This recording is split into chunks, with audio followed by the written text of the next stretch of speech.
আল্লাহ পাক এবং তার রাসূল আমাদেরকে এমন কি কি কাজ বলেছেন যেই কাজগুলো করলে আমরা সরাসরি আল্লাহর ভালোবাসা পাবো ইনশাআল্লাহ।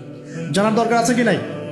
আমি অল্প কয়েকটা কাজ বলে শেষ করছি। এক নাম্বার আল্লাহ এবং তার রাসূল আমাদেরকে জানিয়েছেন আমরা যদি তাওহীদের উপর থাকতে পারি, একত্ববাদ, লা ইলাহা ইল্লাল্লাহ, আল্লাহর ভালোবাসা পাবো ইনশাআল্লাহ।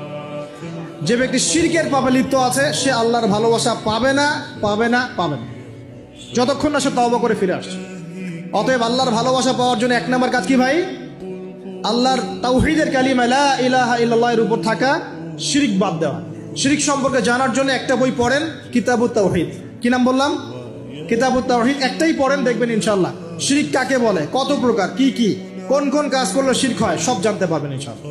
এই বইটা একটু কঠিন, এই বইটার ব্যাখ্যা বের হয়েছে, ব্যাখ্যা যুক্ত বই কিনবেন এবং যেগুলো বুঝবেন না ওলামায়ে কেরামকে জিজ্ঞাসা করবেন, কারণ সবগুলো কিন্তু বুঝতে পারবেন।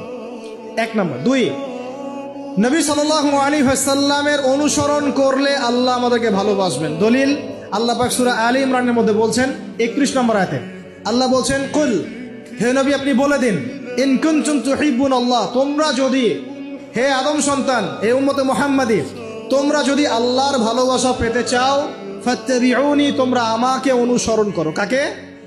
আমাকে বলতে কাকে? রাসূলুল্লাহ সাল্লাল্লাহু আলাইহি ওয়াসাল্লামকে। তাহলে কি হবে? ইউহিব্বুকুমুল্লাহ, আল্লাহ পাকও তোমাদেরকে ভালোবাসবেন। বলে সুবহানাল্লাহ, আল্লাহ আমাকে ভালোবাসবেন ইনশাআল্লাহ। আর কি? ইয়াগফির লাকুম যুনুবাকুম, আল্লাহ পাক তোমাদের সমস্ত গুনাহ মাফ করে দিবেন। আল্লাহু গফুরুর রহিম, আল্লাহ পাক পরম করুণাময়, অসীম দয়ালু।